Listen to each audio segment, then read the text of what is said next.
Il est 2 heures du matin à Gaza lorsque l'armée israélienne frappe. 2 heures de raid selon les journalistes sur place.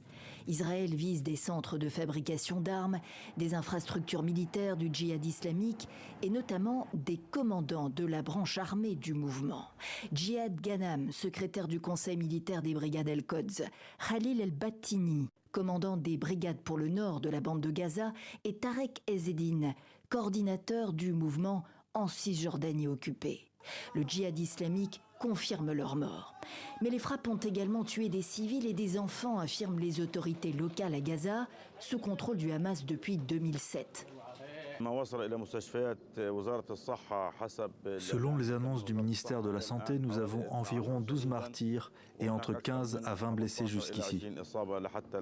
Le mouvement islamiste palestinien Hamas dénonce des assassinats et promet de les venger.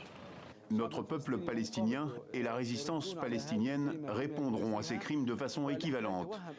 Et l'occupant s'illusionne en pensant qu'il peut briser la résistance du peuple en faisant couler le sang. Les raids de l'armée israélienne surviennent moins d'une semaine après l'annonce d'une trêve sous médiation égyptienne entre Israël et les combattants du djihad islamique à Gaza, suite à la mort en prison d'un responsable du djihad islamique en grève de la faim. Israël appelle les civils israéliens vivant dans un rayon de 40 km autour de Gaza à rester à proximité d'abris en cas de tir de roquettes palestiniennes.